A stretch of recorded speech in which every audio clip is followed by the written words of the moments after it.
Hi, I'm Kelly Hill Ross, and thanks again for tuning in to the show. We're continuing our segment on real estate with Mezette Meredith of eXp Realty and the Dream Team. Before the pandemic and long before the election drama, I sat down with Mezette and her husband, Craig. I wanted to know, what does it take for a marriage to work and have a business at the same time? I found it interesting that the support that they have for each other is phenomenal. They support each other so caringly that their marriage and business partnership was going to work no matter what. So get your cup of tea, your cup of coffee, or your favorite beverage and enjoy the show.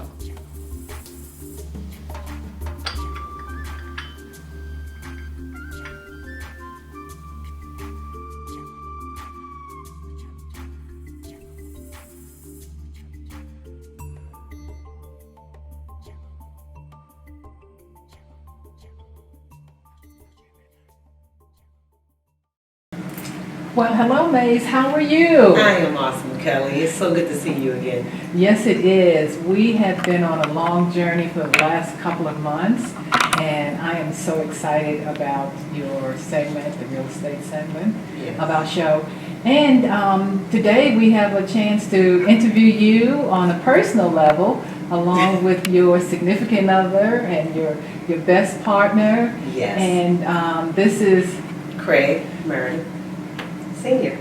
Okay. Hi, Craig. How you doing? Okay. Well, the reason why we're doing this is because we want to introduce your segment, and also we want to know a little bit about you and how you got started in the business. Because I think you and I met when? How long ago was that? Well, what, 3.5 years ago, when I came out to sell your home. That's right. That's right. Yes. So that's been a long time, and I was really excited to hear about the fact that you were raised by the Black and Decker family, and then you've been so successful. So the fact that you were part of their family, it seems that's not the normal circumstances. So tell me a little bit about that. No. Actually, what happened was I originally went there to take care of them as a companion. I had gotten pregnant at a young age. She had broken her hip, and my Aunt Rachel, she was actually taking care of her, and she told her about me. And so she came, she asked my mom if she could adopt me. My mom, she said no. And ironically, I wound up going up there and staying with them, and we became a family. Wow. And so we wound up taking care of each other. Okay. For a very long time, for about almost 17 years. Okay. We were there, and then Craig, he was in the military at the time, and then Craig wound up coming up there, and he wound up taking care of our Uncle Bill. Mr. Alonzo Decker, owner of Black and Decker Tools, he actually mentored me for about 17 years. He helped me start my first business, which was private care nursing staffing agency. He provided me with all the computers and the printers, and gave me a lot of good tips on what I needed to do to get my business off the ground. And every Tuesday, like clockwork, he would take me into the parlor, and we would sit down for about an hour or two, and he would just mentor me. What do you want to do when you grow up? Who you're voting for? What are your beliefs and things of that nature. And he would give me the stock market page, and he would make me read the stock market page. And when you come back, I better have the answers, that he's looking for. Wow. And when he weren't able to come over to the house, I would have to go over to the Black and Decker plant, which was over in Towson at the time. It's still there. And we would meet there and stuff, but never missed a Tuesday. It was beautiful. It was beautiful. I couldn't have gotten any education better than the one he gave me. Wow, that's wonderful. Black & Decker's been my thing from the day I was born, and I was going to be successful in it if I possibly could. I never had any thought of anything else. One of the things that my father always did was to regularly walk through the factory, talk to people, see what was going on, stop and say how to do. If he didn't, how's your brother, how's your son doing, and he helped build a very close family of workers. I learned to do the same thing from him. Well, one thing that I've learned in life, if you really want to be successful, you had to depend upon other people as well as yourself. You therefore had to conduct yourself the way you wanted other people to conduct themselves. So, I never bothered about what hours I was supposed to work, whether I got paid for them or not. If a job needed to be done, I wanted to get it done. If it took all day, all night, all week, that's the way I want to work. And although I don't expect all people to work the same way, at least I try to instill in them that being responsible for the job that you have and being sure that that responsibility is fulfilled is one of the biggest things that makes a success or failure. I think any man, any woman that's born into society owes something to the society in which they live. They shouldn't always be working for themselves only. I've taught a lot of people that to give is more pleasure than to take in many, many instances. So, at that time, you hadn't met Craig, or? Me and Craig were married. Okay. We had gotten married. When we first started out, we weren't. That's correct. You were correct. And then in the interim, me and Craig had gotten married, and he got to meet Craig, and then he got to meet the children that came after the marriage. You know how it goes. Yes. And like I said, we became a family. Okay. We really did. Okay. So, Craig, you're in the Navy? Navy? I was in the Navy at the time, yeah. Okay. All right. How did you meet this young lady? Actually, our families knew each other 10, 11 years old, so it's a lot of history there. But I mean, we knew when I first met her.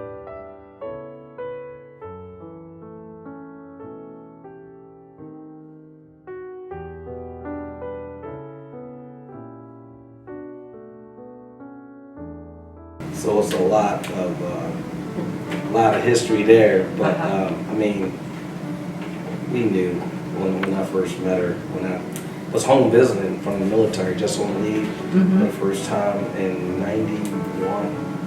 When I first came home, flew home from home, saw her, and it was like, hey, you know, she looked at me and she's Craig. I'm like, whoa, she know who I am. But so there was a lot of family already there. A mutual, my uncle's fiance.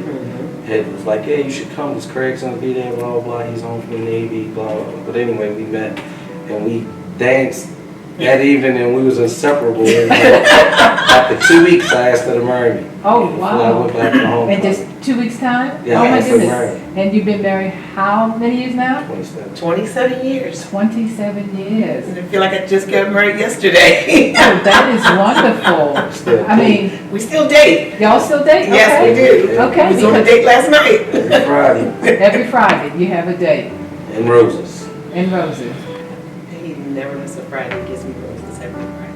Well, I think it's important, especially in today's time. A lot of people take marriage for granted, and once they get settled in, they forget about all the date nights. Chivalry. Yes, you're so right.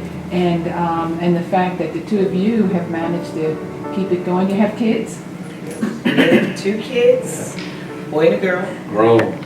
But when me and Craig first got married, we made a pact that we would not let the kids come between our marriage, and we would not lose ourselves in our kids and stuff. And so, and we would not go to bed mad. That was number 1. That's what mom told me. Yes, never go to bed mad. Okay. And that's the key. Okay.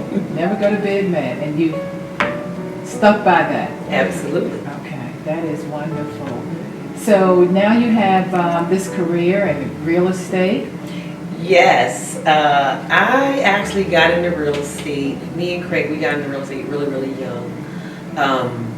What happened, the guy, whose name is Mark, had came to us, that attorney came to us. He offered us 3 properties to purchase, and it was Lorraine, Guilford, and Chilton Street was the ones that he offered to sell us. Yes. All 3 properties for $18,000. And that was like $1 million to me and Craig back then, you know. And we took credit cards, and we went and got the advance. We got the advance, you know, on the credit card. You have money, advance money. So I had gotten cashier's checks from the bank on the advance credit card. I always called them out credit card houses, you know. And we went back, met with Mr. Mance, and we wound up purchasing those 3 homes. Craig, he renovated them. We sold one, and then we renovated the other one. And I think, right, and they gave us $600. It was like $1 million. Remember our first $600 we had got, and we was like, we get this for the rest of our life, you know. And then we had got the bug. We had got the bug from there, and we had nursing staffing agency, and just gotten rid of the nursing staffing agency, and I was afraid the money was going to get away from us. And I remember sitting at the table out in Walnut Drive, and Craig came in, he asked me, he said, what's wrong? Why are you so upset? And I told him, I said, well, I don't know what I'm going to do. You know, I'm afraid the money's going to get by me. He said, well, you like real estate. He was so casual with it. He was like, you like real estate. Why don't you do real estate? And it was like a light bulb. I was like, I do like real estate. You know? And that's how I got into it, right? Yeah, because we had already owned a few properties where we lived before Ellicott City was We were doing in the city. You know, it's time to move up to get out of here. And she's like, I could do this. I love looking at houses. I could be one of the ladies that show the houses and $1 million houses. Yeah, and yes, and I was like, why don't you do that? And just like she said, she was like, yes, I could do that. I could really do that. And she started, and that next day she was looking at schools, looking at what she could do to get started. And you know, once we bought the house in Ellicott City, she jumped all in and never looked back. Wow, you have some, that's just wonderful. So you have some outstanding projects that are going on even right now as we speak. Why don't you tell me about those? Absolutely. Right now we are working on the assisted living for one of my clients, Stephanie. We're taking the schoolhouse and we're gutting the schoolhouse out. And it's going to be in one of our segments. We're turning this schoolhouse into an assisted living. It's going to have 32 beds in there. It's going to be a first-class facility that we're doing. I just placed another client, got her started with her assisted living. We just closed on a house, I think it was the day before yesterday. And I have another client who just called me yesterday because she wants to get one, you know, so that was, it's very nice that when you see people living their dream and living out their dreams, it's just a beautiful thing. We help a lot of people who never thought they could buy a home, and then I show them that yes, it is something that we can take you from where you thought you couldn't and make it a reality, because they think, oh, my credit is so bad, oh, I did a foreclosure, you know, 10 years ago, or some other reason they think they can't buy. And I sit them down and like a GPS, and I give them a roadmap of what we need to do to get them back into home ownership. Just recently, and this is going to be on one of our segments, our own Jimmy Burton, he actually had the same situation, a foreclosure, and guess what? He is buying a home. And it's only been about 3.5 years. Okay, is this the couple where he's going to be, can we say married? Yes, he's getting married. And he's going to present her with one of the houses? Yes, he's going to give her a brand new home as a wedding present. She has not seen the home. So I'm excited about that segment. Disabled vet. Okay. He's a disabled vet. He's can we say he's a recovering alcoholic.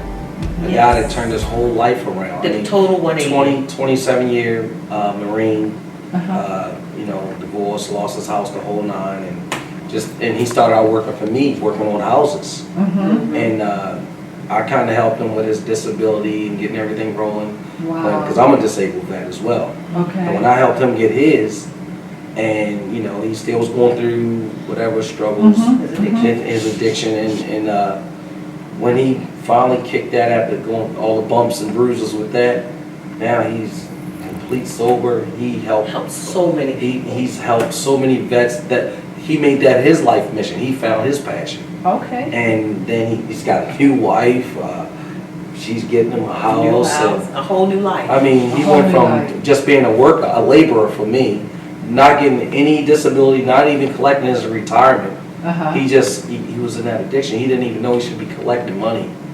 And when I retired, the Marine that helped me, I told him about our uncle Jimmy. He was like, hey, look into him. When he looked it up, like, man, this guy, he got a lot of money sitting here. He needs to do what he needed to do, but it still took a little while, dragged him along, got him going, and then, just being around family, he completely turned around. So, and when you can make life changes like that, and it's called sowing seeds in people's lives, and that's what really got me involved in doing real estate, is because I can see that you can take someone who was here and bring them all the way up to here.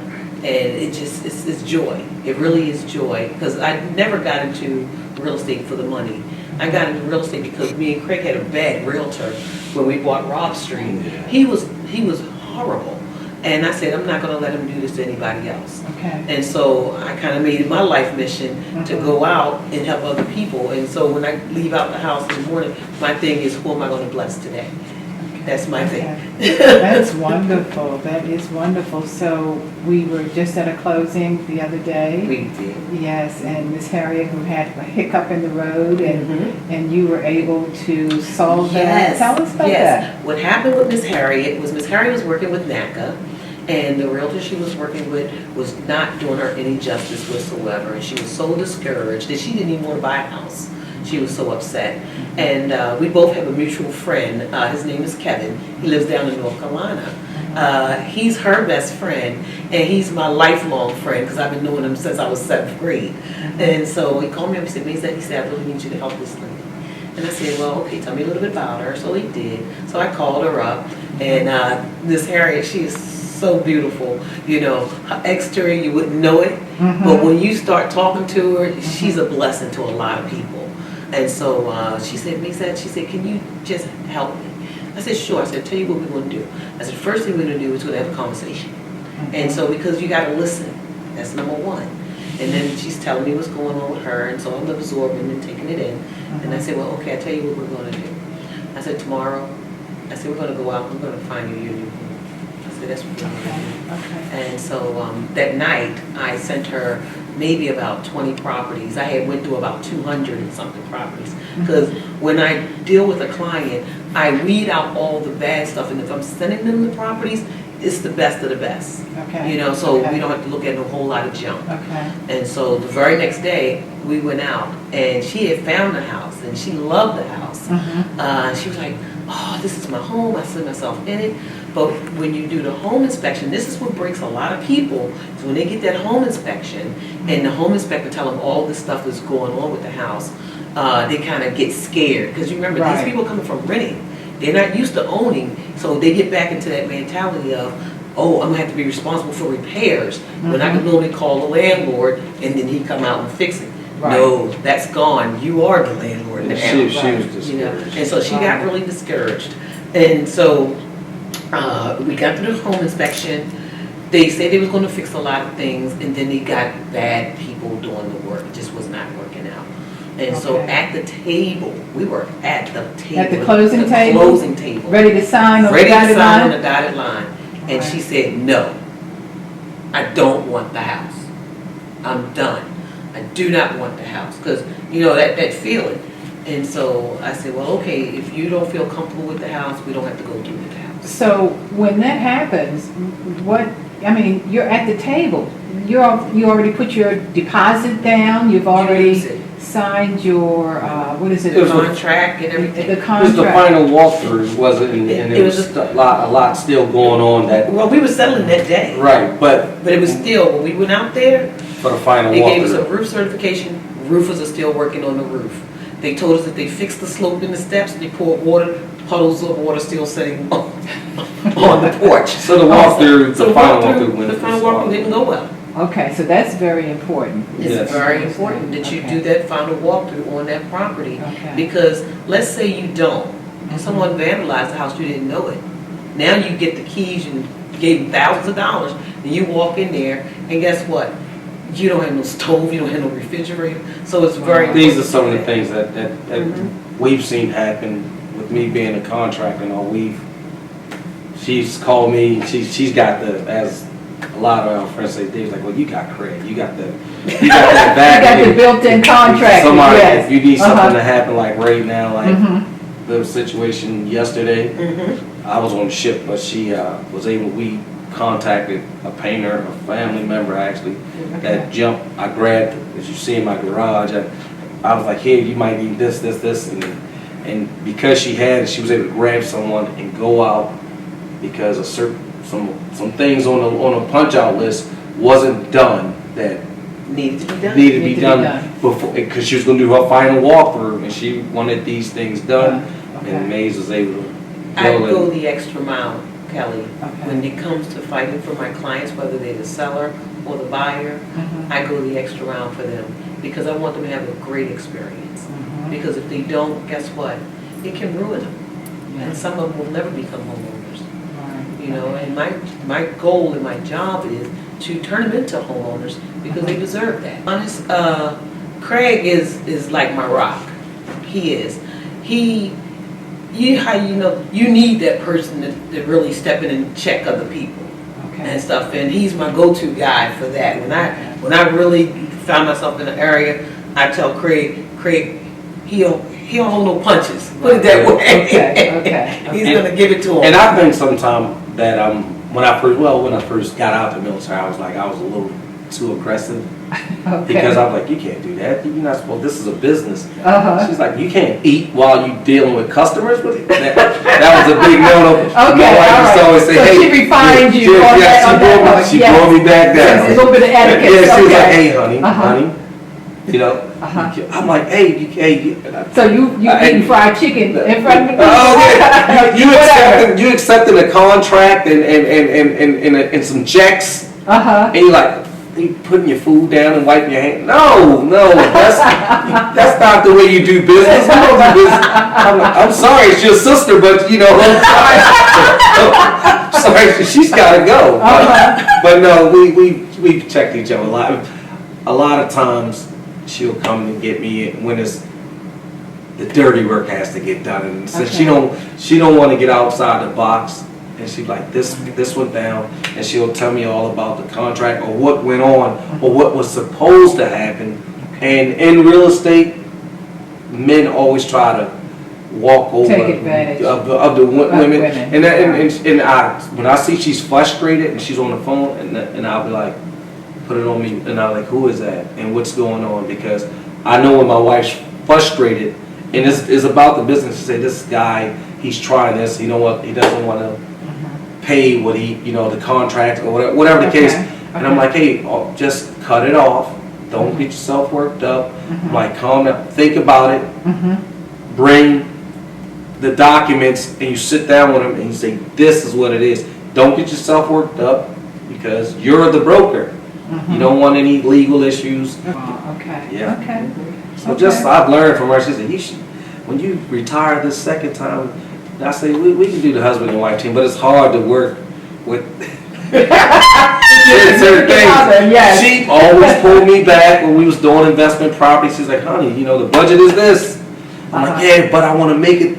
And she's like, you shoot yourself in the foot. And she's pulled me back, and I'm like, yeah, you were right.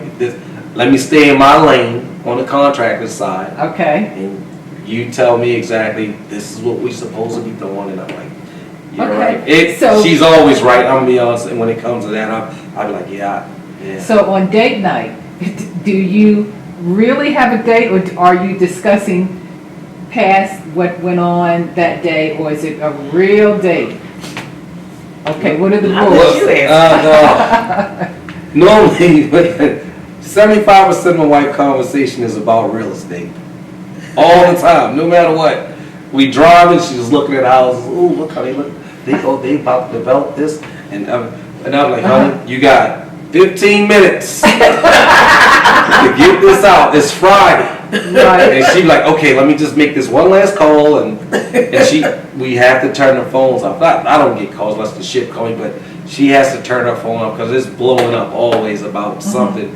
And friends and other people calling just other agents, Maze, what should I do about it? I'm like, you know what? You steal all the competition. Not tonight. You talk to them Monday. Shut Yes. it off. I have to make her shut down. Okay. And she shut down, and then it becomes date night, and it's a real Date night. Okay. It's a real date night. But if I don't make her shut down, it's gonna be her whole night of real estate. Okay. Even at the restaurant, oh God, they get to talk about real estate. I'm like, okay. All right. They It's time out the window. I tell them like, hey, I'm being disrespectful, but it's our date, But she's an agent, and I need to talk to her. When I say eat, sleep, and breathe real estate, That's her. yes, it is. But I love it because she's happy Okay. with That's doing good. it. It's her passion. That's good.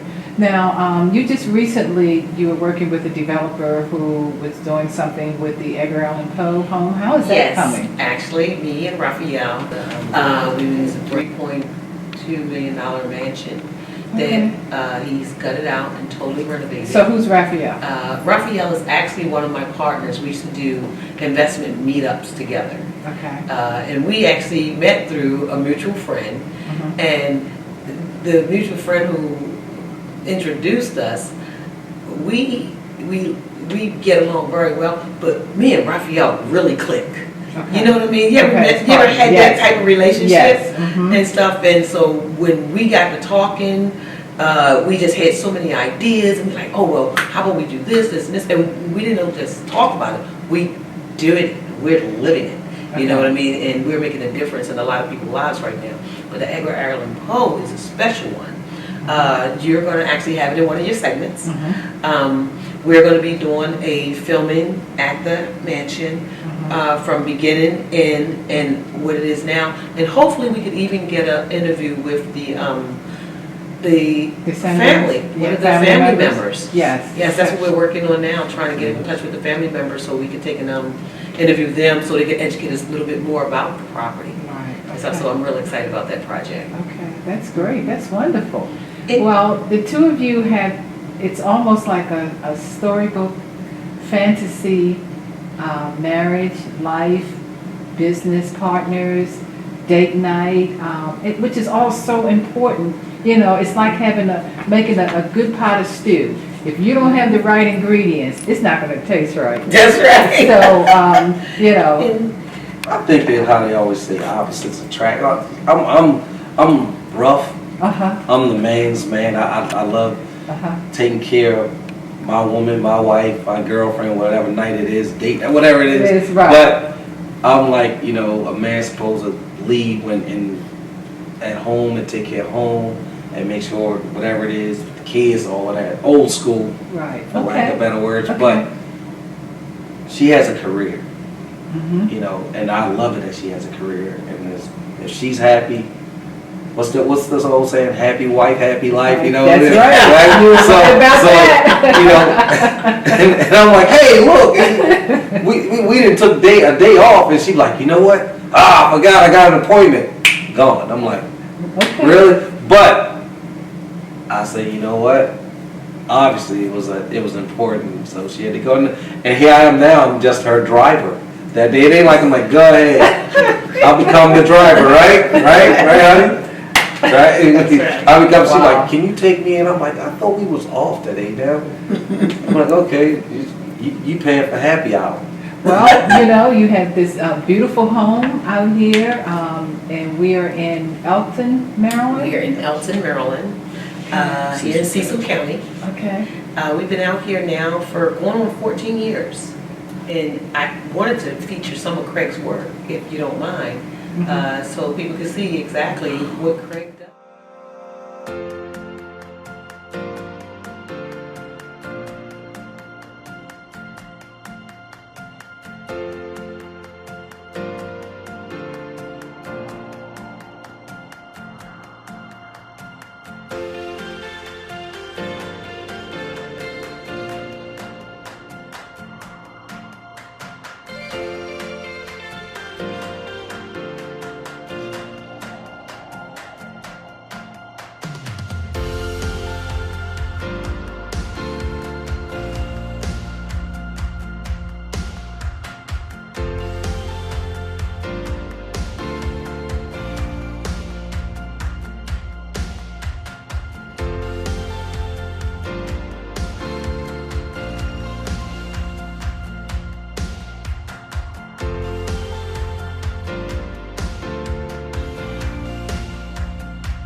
Well, there you have it. If you want to have a happy marriage and a happy business partner, you must be willing to support each other, no matter what the circumstances may be. And that's what we saw tonight. And wasn't it refreshing to know that a mentor can make all the difference in the world? I met a man who said that he would pay $10,000 just to have a mentor like Mr. Alonzo Decker. Well, until the next time, stay safe and God bless.